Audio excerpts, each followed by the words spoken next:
It's the summer '91. What's going on, everybody? This is Star Nathan. You're rocking out with Star Power Entertainment, and I got Avenue here. About to kick it with him. Yo, yo. You already know what time it is. We're just gonna ask him a few questions, let him know what's going on in the game. He's gonna tell us what's going on in the game. Hit me, Av. What's up? Not much, man. I'm cooling, man. Just cooling and enjoying life, enjoying music, and growing as a person. Definitely. We saw that you took a little hiatus, like you stepped back from music a little bit. What was that all about? I was just focusing on creating new music and just trying to build my resume up, shake hands, network with different people. Sometimes you got to do that like behind the scenes, so it's not as like visualized to the public. So even though it seems like a hiatus, I was still working. You know what I'm saying? Taking time to create projects and things like that. So cool. And I mean, honestly, you came back with a big bang. You know, you got your EP out, summer '91. Now, I was listening to the tracks, and everything seems so real. Like it all came from somewhere. Where's all that inspiration come from with that? Just being a product of my environment, growing up in the area that I grew up in. I just like with my music, I like to attack that and tell my story. You know what I'm saying? And I feel like if you do that, it's more relatable to the public than anything else. You know what I'm saying? People are able to dissect what's real and what's not. So I feel like it stands out more. Yeah. Speaking of that, you're from Boston, and there's a lot of talent in Boston. Can you speak about how it's kind of hard for Boston talent to even grow or pop off like someplace like New York or Miami or Los Angeles?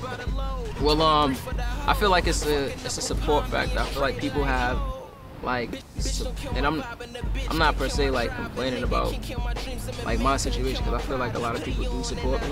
But I feel like for the longest time, like prior to the most recent year, the most recent 2 years, it was like it was a lack of talent. You know what I'm saying? I feel like everybody wanted to do what everybody else was doing, but then say like per se like the industry.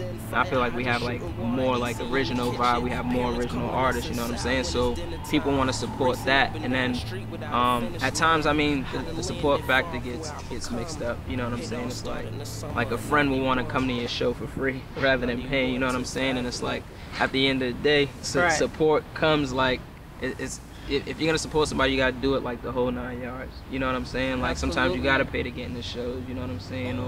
Or sometimes you gotta take over and dedicate your Twitter to somebody just to help them out and give them that extra push so they can be heard outside of the cities. And I feel like right now, everybody's swallowing their pride and everybody's working on doing that, so just working, you know what I'm saying?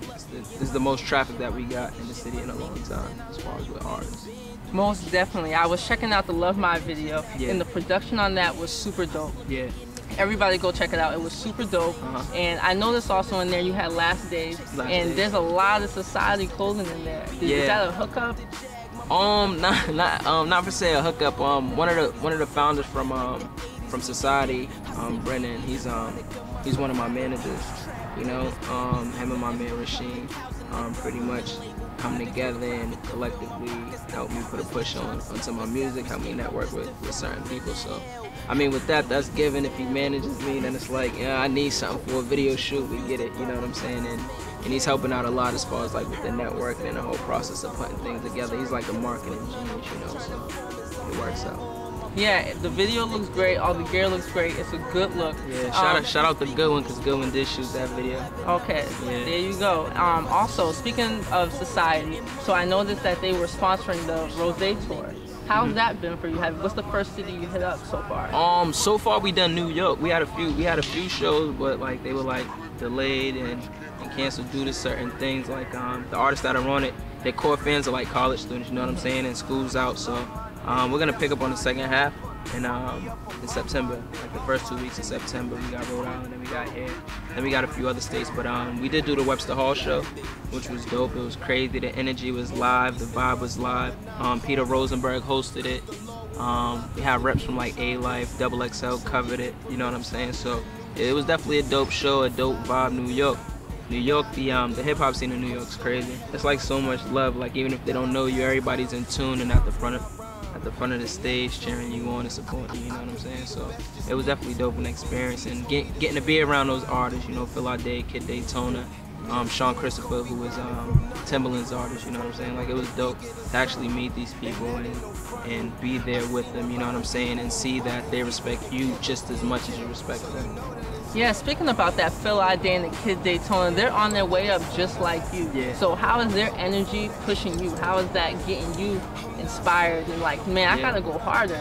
Yeah, it's it definitely inspires me a lot, because it's like I'm seeing what they're doing with the amount of people that they have behind them and the amount of push that they have behind them and the way that they network and the way that they do things. So I mean, the tour for me was a great experience. Like, I knew right away that if I went there and I performed how I was supposed to perform and I was shaking hands backstage how I was supposed to do and introduce myself and put on a good show, then everything would take care of itself, you know what I'm saying? Like, the XXL write-up was dope, you know, they mentioned me, but that's just like the first step, you know what I'm saying? Of course, the next step would be is to get an article about me or get an article about my show. So I feel like we're working on that and we're going about that the right way. But they definitely inspire me, man, because their talents and they're highly respected by people in the industry, you know what I'm saying, and the public media.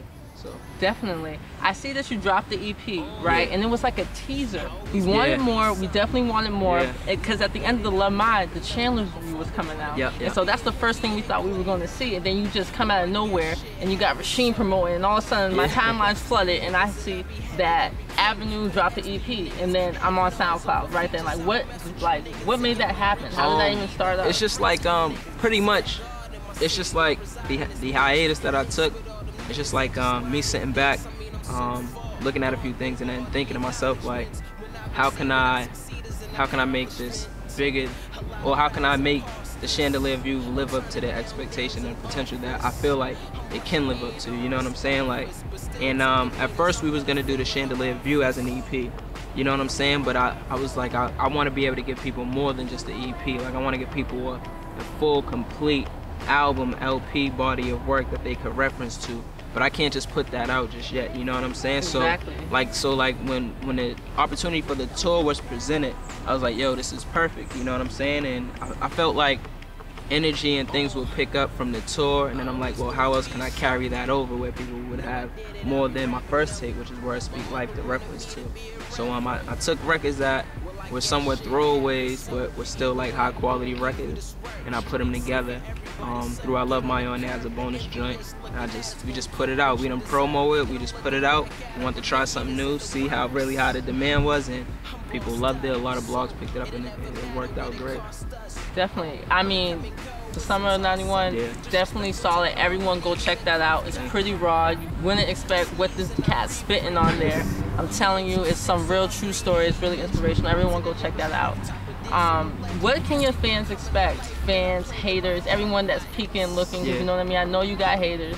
Everyone has them. But what can everyone expect from you next? Is it the Chandelier View? Is there a crazy single? Is there an upcoming tour? Or we just have to wait? We have a few things that we're working on. Like I said, we still got the latter half of the tour, which is like the second portion of it. It's like more so like the East Coast region. You know what I'm saying? But I mean, the Chandelier View is definitely coming. We're almost done with it. We're doing a few more records, of course, a couple more visuals. I just recently shot the video for the Dreams of Making a Million video off of the Summer of '91 EP that was shot by Chris Collins. So it definitely, I'm gonna build it up the right way. That's it. I don't want to give out too much, but I'm gonna definitely build it out the right way. You can't. I respect that. Definitely understand that. We threw I Love My out there as like a street single to get everybody familiar with the sound that we was going for the Chandelier View. So we're gonna follow it up with another joint that I feel like is high single quality. It's gonna be like a real official single that we're gonna use and then push it from there and then boomerang it from there. So. Okay, definitely can't wait for all to come out. When you're in Boston for that R.O.S.E tour, we expect you to turn up and turn out. September 2nd and September 3rd, Rhode Island, and then we'll be at the Middle East in Boston. So, well, in Cambridge, Mass. So, definitely come out. Everyone go check that out. You're crazy if you don't. You heard the man September 2nd and September 3rd. Avenue. He's turning up Boston for us, representing. Yes, sir. Really appreciate you taking some time out to speak with us today. Star Power Entertainment, you already know we got you.